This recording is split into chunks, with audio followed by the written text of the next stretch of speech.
To say Kobe Bryant passing away is like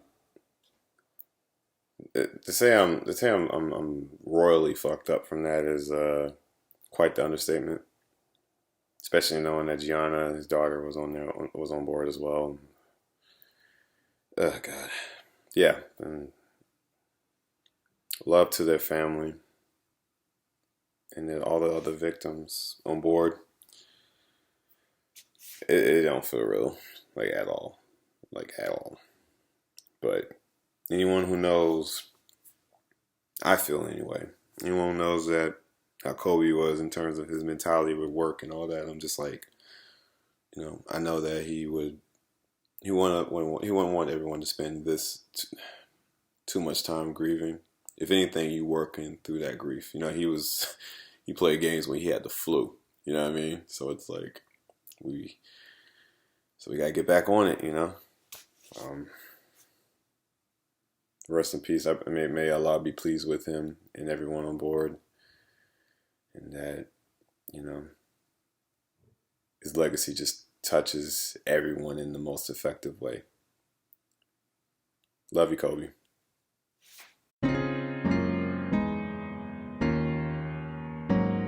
What's up, everybody? It's Jamal McKean Shabazz, aka Crow Jones, back with another Crow's Nest entry. I know it's been like a little minute since I've actually done one of these.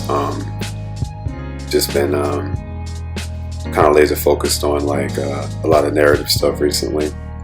I've taken into account like how important it is to kind of have like the lore, the world itself kind of fleshed out before I do anything else. So even with Ami, with that story, like I felt like I needed to kind of get like the background figured out, because the background is the story before the story. You dig what I'm saying? And I just felt like that needed to be fleshed out more. So I'm playing with a lot of concepts. We're digging deep, man. I've been doing this thing where like my mentor, again Jamal, was like, "Yo, man, told me to work smarter, not harder." He told me that like last year on my birthday, and again, I was a sad boy all throughout last year. Just was not happy with where I was and the things I was doing. You know what I mean? Like just things were just not. I wasn't happy at all.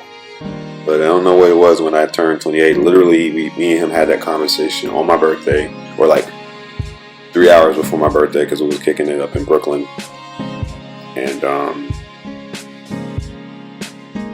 he was just like, "Yeah, man, you gotta work smarter, not hard. Like, why do you feel like you need to be doing everything?" And then just kind of those words. I've always heard that before, that expression before, but like when he said that, it was just kind of like it resonated on such a different level. Because sometimes people say things to you at certain periods in your life, but they may not hit until you're a little older, where you're able to receive it better, right? Or even how people phrase things to you. And I don't know what it was. I think what I was feeling was I was overwhelmed with how much stuff I had going on in my head. You know what I mean? I just needed to dumb it down, simplify. Let's get to the root of this. And so that just kind of led me down this road of like getting to the core of everything that I do, especially with my career. And things just kind of started getting introduced to me more and more. And like my mother sent me a book, The Way of the Superior Man, which was a book that Nipsey Hussle was reading because Lauren London sent it to him. And I remember I knew about all the list of books that Nipsey read, and some of those books I'd already been reading or read of or known about anyway. But that one just kind of caught me right where I needed it. And that book talks about, like, one of the major things that book talks about, which is a lot of stuff, is too many gems, way too many gems. It's one of those things you gotta revisit, and I highly recommend it to everybody needs to read that, especially all men. But one of the key things in there was saying like, yo, your purpose is your number one thing to focus on. That's what you do. When you are locked in on your purpose, it enriches every aspect of your life. And sometimes your purpose changes. Your purpose more so evolves. So you could be doing one thing one time, like maybe like 2-3 years ago, right? I went to SCAD with the mindset of being like, I'm going to come out this joint doing animation, me being the animator, me being like the one who directs everything, blah, blah, blah. And years later, I'm like, that's still the goal, but my priorities have shifted so much to where like, nah, I care about the story. I'm the visionary. I'm not the animator. You know what I'm saying? Like, I can draw well enough to get my point across, but I'm not the person who's going to be like, you know, doing the animation and stuff like that. I'm the dude who came up with the whole narrative, and I'm fine with that. I think I used to be ashamed of that in a way. So in my discovery of getting to the core root of why I do what I do, i.e. my purpose, you just feel way better about everything you're doing. That's why it's a trip with Kobe, because like I started like I used to play basketball when I was like, my mom made me play sports when I was little, and then the kids in the neighborhood, like I used to play ball a little bit. I wasn't great at all by no means, but I always and I can't tell you a whole ton about it. I can't name a bunch of people in basketball, but I know when I was younger I thought Michael Jordan was amazing, and I thought Kobe Bryant was just the dopest person ever. I don't know what it was about him. I just thought he was so cool. Always thought he was cool.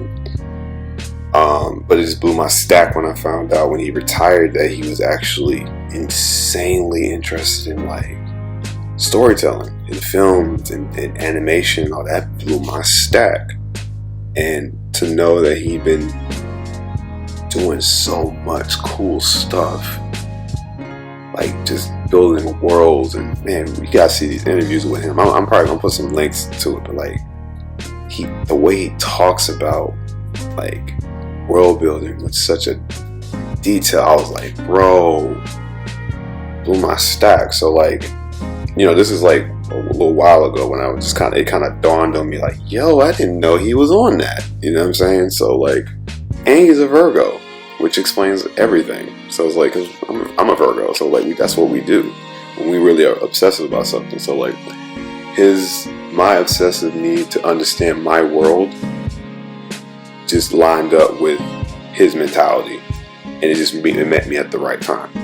So because I've been way more focused, and so I've been trying to understand like all the minute things about world building, you know, and looking at dude made One Piece, Oda, like his insane attention to detail is ridiculous. The amount of lore, the amount of just background, all those characters that have all these fleshed out backgrounds that make sense.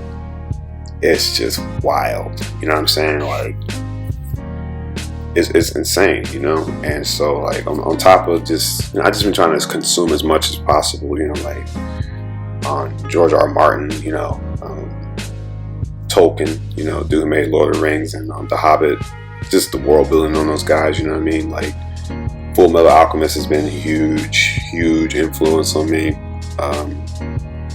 Last Airbender, of course. People are probably gonna read on me and they'll be like, "This is Last Airbender," probably. they'll see the isms in it, which I don't give a fuck, because it's like, you know, you can't shake that. You know what I mean? I think my viewpoint on what I'm talking about is way different. Because with Division with Merkurii and all these other stories, man, is that like, how can I talk about our plight as Black people and our destiny and on a biblical and spiritual and level? Like, how can I speak on the things that have happened to us without talking about it? If that makes sense. It's like Danny Brown described it, you know, that whole putting the medicine in the dog food, you know what I mean? Or you attract more flies with honey, that kind of deal, you know what I mean? And my stuff is mad cute and simplistic and yada yada yada. So it's like, how can I put these heavy, not even really heavy concepts per se, but like, how can I take something that's so real, so important, and putting in these kind of narratives, you know what I'm saying? So like, just obsessing over that, because I feel like I'm fucking close to getting there. And I knew it had to do it, but it had, and I was going the wrong way with it, you know what I mean? I'm glad, you know, because I wrote out on me and all that stuff, which was great, but like, I knew something was still missing. And it just kind of was like, again, when my mentor told me, work smarter, not harder, that showed me I need to be more simplistic about my trajectory. So I was like, you need to focus on this world, bro, to better understand. That way you know how to implement those heavy concepts of talking about what's going on with us in this and the third. And so I was like, to understand my world, because I developed an origin for the universe, right? But and I've been just hammering that out for the last 3 months. Just this being that came from darkness, and he created these star celestial sentient things. So that they're basically star people in a sense, beings of light, and the light came from him, kind of thing. And then how those beings of these starlight people or whatever, like they evolved, and their essence went to a planet called Mercury, and that's what created these. It changed the DNA structure of these of animals on the planet, which made them all anthropomorphic, which is why, you know, all my characters are animals and they talk.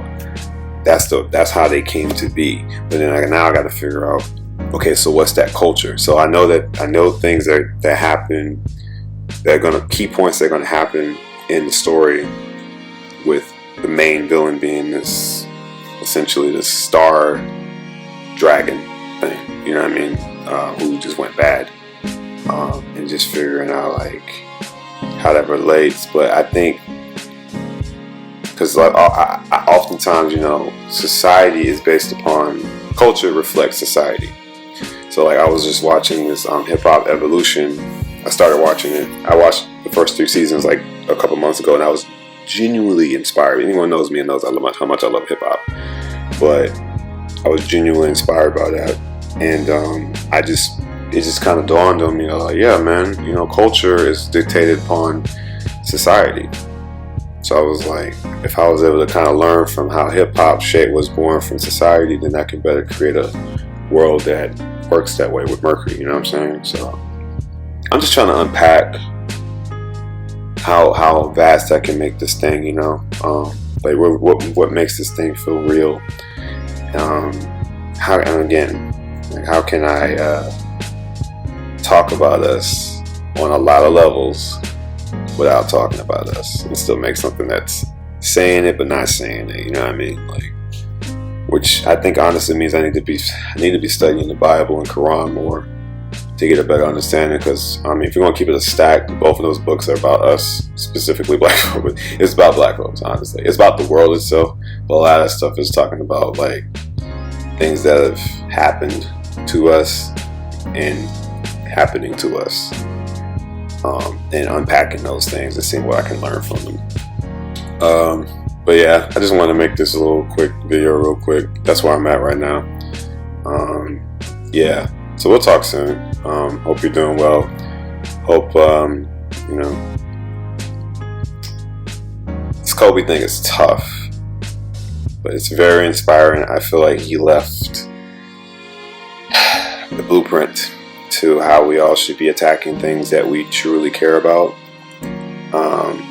and that's the greatest gift anyone can ever ask, you know what I'm saying? So I just look at it like passing the torch in a way. That's the same way I see Nipsey.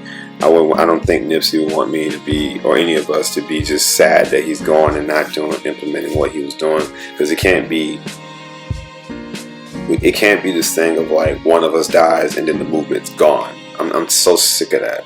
We do that too often, and it's literally, we have to be in the mindset of like, even if I die, there has to be something else popping up afterwards, and it can't be no 20-30 years later. It can't be that. We gotta have something immediately coming up afterwards, because all them, you know what I'm saying, like, it's bigger than us. You know, we're affecting children out here, so they're gonna see this stuff. So we gotta keep that mentality of like, nah, one of us go, another one pop up. Gotta be like that. It can't continue to be this thing of just like, we look for one person to be that thing for us. You know what I'm saying? So that's how I look at these passings, man, because it's tough, but it's so necessary. We have to keep going. It can't just be that one, you know what I'm saying? It's gotta be bigger than that. So anyway, hope you have a great day, and we'll talk soon. Later.